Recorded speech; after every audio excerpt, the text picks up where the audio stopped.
Today we've got really big news from Ketchikan, Alaska. We're also going to be talking about Japan's 2026 season. I've got a note for those of you who are going to go on a Love Boat cruise, not necessarily in our group, but for everyone who's going to go, who booked that extra package. And finally, it's really interesting how Princess lists on your travel summary the components of the Plus package as well as the Premier package. So I'm going to talk with you about it for just a minute to explain a few things, to give you a little bit of understanding when you look at it, and you don't panic thinking you have paid way too much for what you thought was $60 a day. So let's go ahead and get started.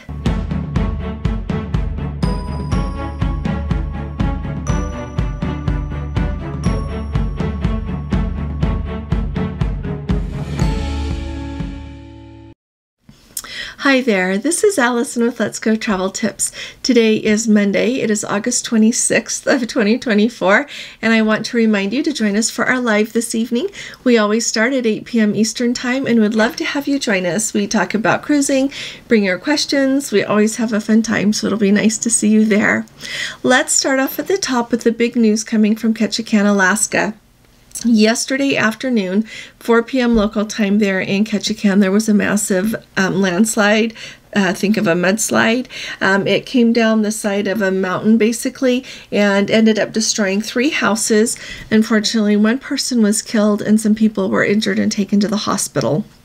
So, of course, I always say, remember to keep the family of the person who was lost in your prayers and be thinking about them, as well as for the people who are injured, that they'll make a speedy and complete recovery.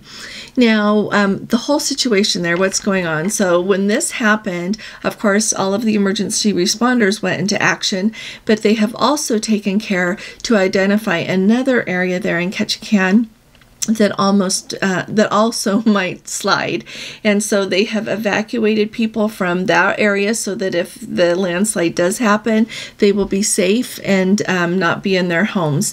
A few things that really stand out to me about this is, first of all, they do have shelters set up for people, and they do have so many wonderful local businesses and businesses as well as I'm losing the word for it, resources for people pitching in to help people that really need help. So they've got a lot of volunteers that are helping people, and I really enjoyed, in one of the news stories that I came across, they listed some of the people and businesses that are out there helping. So they've got the Ketchikan Community Cats program. They are supplying what people need for their pets. They also have the Rendezvous thrift store in town, and they are graciously giving out what the residents who are displaced need, as far as, you know, they've lost everything. They've lost everything, so they are trying to help them. There is the KIC tribal members who are ready to assist anyone that needs help. You call and let them know, and they'll help you. There's the Salvation Army.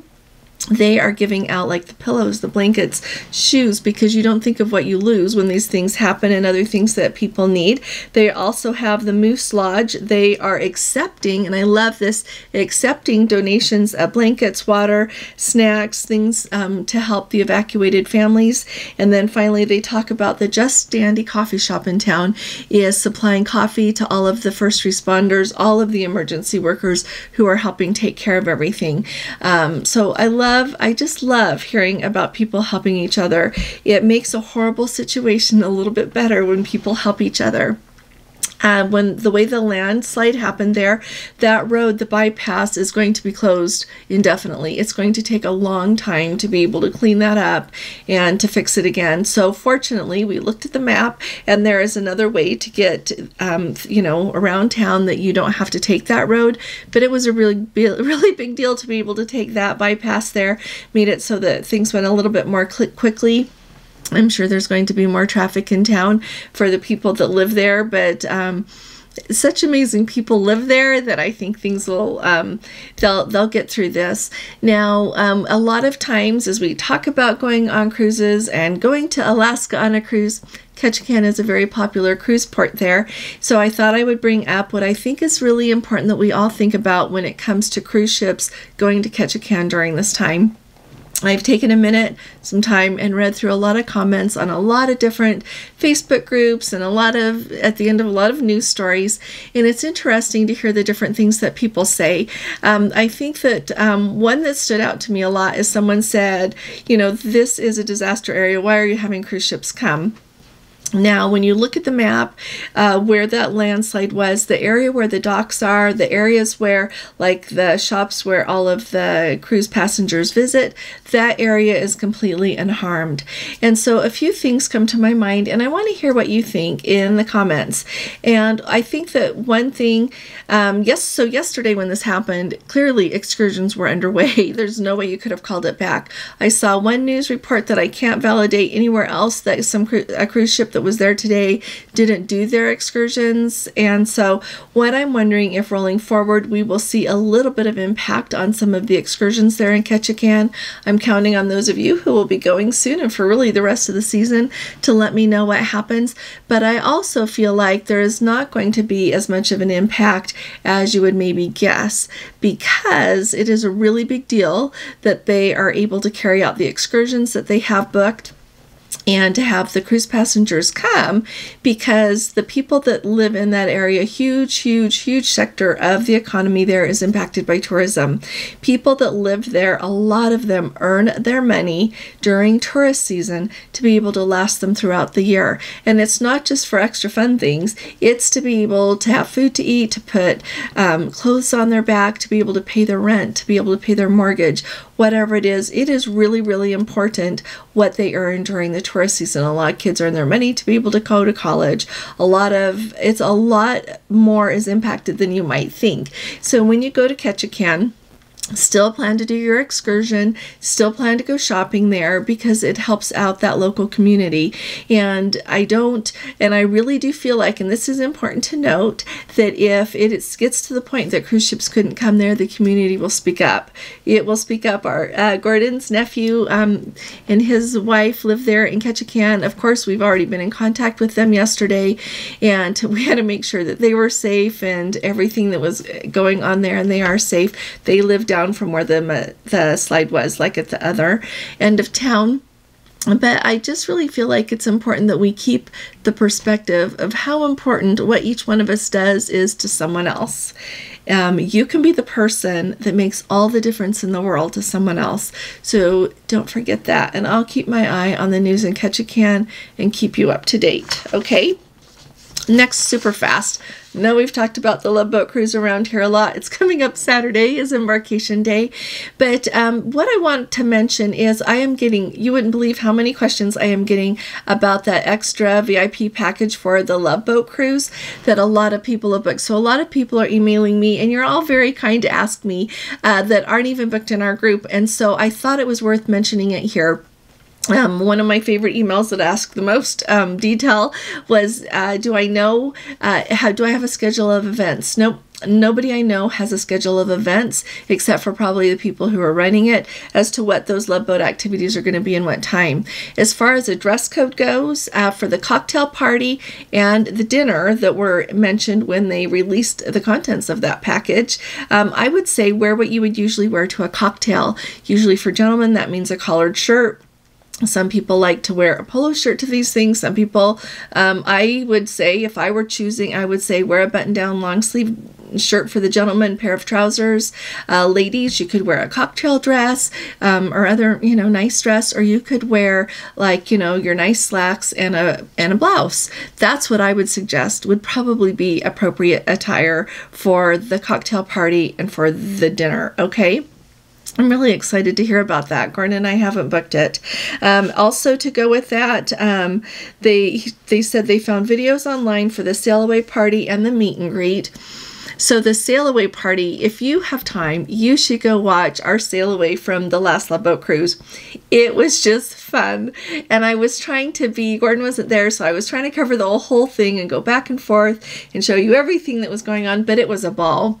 It was a lot of fun. So we are really excited. Gordon and I have a plan for how we're going to cover this next sail away party on the Love Boat really well. We're going to have a sail away section, and we're going to have a section that's just videoed everything that's going on so that you really get a good view of it both ways. So that though, I haven't seen, if you've seen that sail away, send me the link. I haven't seen that. And the meet and greet, when they did the meet and greet last time, everyone on the ship was included. They made it so that you could go up, say, hey, get your photo really quick. And people just wore whatever they have on that day. So like I would put on something nice if I was going to get my picture with a member of the cast, but wear whatever you're comfortable in is what I would say. As far as if you want to be a little bit more dressy, you want to be a little bit more casual, that's what I would go with for those events. I don't think it's going to matter. For the sail away on Saturday, I'm just going to wear what I wear for embarkation day. I'm not going to change my clothes. You can do it however you would like. And I want to say rain is in the forecast. So I hope that the rain blows away so that we can have a fun sail away without pouring down rain. We'll see what happens. It's Gordon told me today is only Monday, and that's on Saturday, so we've got time for the rain to go away. Let me know if you receive anything about this, any of you who has signed up for this, so that we all have the heads up. Now, Princess has released their their Japan 2026 itineraries and everything that goes with it. If you have sailed on Princess before, you can book those sailings. Now, you are eligible. If you haven't sailed on Princess yet, you can't. So if you are wanting to look at pricing on Princess's website, if you don't log in, you are not going to be able to see the pricing. It still shows that those sailings aren't available. But if you log in as you, then you're going to be able to see the pricing for those cruises. So if you need help with that, let me know. I'm delighted to help, but I wanted to tell you just kind of some of the highlights and what really stands out to me. So first of all, they've got 35 itineraries, and so this is what I think. When I see something that says we've got 35 itineraries for just the 2026 sailing in Japan, I think a few things. First of all, I think they are running some really extraordinary itineraries, and they are making it so that you can really tailor the experience that you want to have on your cruise. And what you really want to see, it's really likely they're going to have it available. It also says you're not just going to say, well, I want to go to Japan this year, pick that week, that's the week we're going. I really feel like it deserves more attention than that, so that you really think about what you want to see. It still works. If you only have a week off and you want to go to Japan, go that week. But if you have really had Japan on your bucket list, you've got some places that you want to see, I think it's really important to take a look and choose the itinerary that truly goes where you want to go. I noticed that they've got a lot of they're going to lots of places in Japan as well as to Busan, South Korea. Throughout this, I also think it's more important. They've got 6 nights that you get to stay late in port. To me, staying late in port is a really big deal. It opens up a lot of opportunities for the excursions that you can take both with the ship and without the ship, as well as stay in longer and maybe have dinner there. There are some places in the world that I have tried their cuisine, and I am really glad I tried it. I am really glad that I stayed there and tried it. A lot of people think I'll just eat on the ship, but you know what? If you are somewhere unique, I think it's worth it to try the cuisine, and you can do that in a place that's more expensive, or you can find something at the grocery store that's really inexpensive to try. So whatever your budget is, I think you can do it. So to me, those late night stays are really important. They've got 5 cruises that happen during special festivals. A very fun way to visit different places, not only in Japan, but other places in the world. Out of all of the cruises together, you can visit 18 different UNESCO World Heritage Sites. And they also have this really amazing cruise tour. They've got, I think it goes 12 different dates during the season. And so it gives you a lot of flexibility. The cruise tours are fantastic. And I want to say that in Japan, when you add that cruise tour, to me, it's not as expensive as I would have thought. Some regions of the world, you add that cruise tour and it really bumps up the price. But I feel like in Japan, I was like, oh, that's not so bad when I was looking at it. So you might want to think about that. And of course, all of these cruises sail on the beautiful Diamond Princess. And so they not only have those late night stays in all of the ports, but as you go through and look at all the different itineraries, you can really find what you want to do based on how much time you have to stay. So even if you're not doing a cruise tour, the shortest cruise that I could find was for 8 days long, and the longest one here that I could find was 20-something days. Where did it go? I thought I had circled it. 28 days. 28 days is the longest one that I can find. If you want to know what that 28-day looks like, and these are all round trip out of Tokyo. I should add that as well. When you see the port called Yokohama, that's in Tokyo. It's centrally located there to Tokyo. So you can stay where you would like to stay in Tokyo and take a taxi and get over there. But they go to, let's see, 1, 2, 3, 4, 5, 6, 7, 8, 9, 10, 11, 12, 13, 14, 15, 16, 17, 18, 19, 20, 21, 22, 23, 24. It looks like 24 different places. So if Japan is your place and you want to see it and you have a month, that would be a really good tour. It's called Grand Japan with Fall Foliage. So like I said, if you've got questions about that, let me know, and I'm delighted to help you with it. Okay, so you've booked your cruise and you've got that plus package. You go to your travel summary, which we all want to look at before we go on our cruise, definitely. Like we just printed ours out last night for this cruise. But you start looking through the pricing and you're a little bit taken aback by some of the numbers that you see. You know that the plus package costs $60 a day. It covers your gratuities, it covers your Wi-Fi, it covers the beverages that you want. You've got those 2 casual dinings tucked in there. You can have the 2 desserts a day, and you get 1 of those fitness classes during the course of your cruise. The number that really stands out to me as alarming is the one that they've got for the beverage package that's on board. And of course, it includes juices if you want at the juice bar. They say that it is $808.39. And if you book the plus package for 1 person on a cruise, you know that you don't spend that much. Not that much of the portion of the $60 goes towards it to make it be $808. And so I just wanted to let you know that when you look at the travel summary, don't panic. They are simply listing the things that you get in the plus package, and they're putting a dollar amount on it. To me, it's a little bit of an arbitrary dollar amount, except for maybe your gratuities. That part is accurate because that stays the same every day. But the Wi-Fi, the number they put there is not necessarily how much your Wi-Fi would cost based on your level of loyalty. So when you see that, don't think you're paying that. You are simply paying $60 a day for your plus package.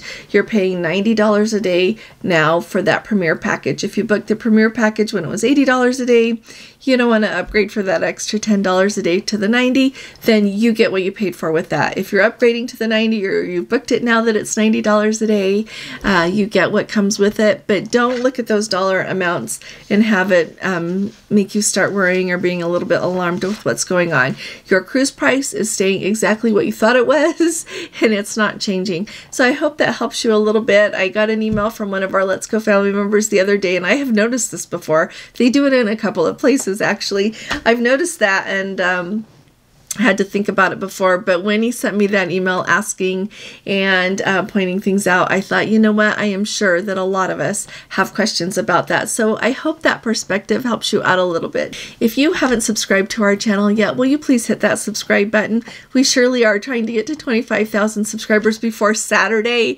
and so don't miss the chance to be part of the magic around here. And if you appreciate my updates, would you please give this video a thumbs up? That helps us out as well, so thank you. Tomorrow, we need to talk an awful lot about dining, and I think it's going to be tomorrow unless something really big comes up in the news otherwise, because we need to look at where dining has been on cruise ships and where we are right now, and really what to look forward to, and really how it works on cruise ships, so that when you go, you have the experience that you're anticipating. You don't go and you come home and you're disappointed and it's just because you didn't know. So I think that'll be really valuable for lots of us, and I'll talk to you all then, and I'll see you tonight. I'll be talking to y'all again really soon. Y'all take really good care. God bless you. Love you. Bye-bye.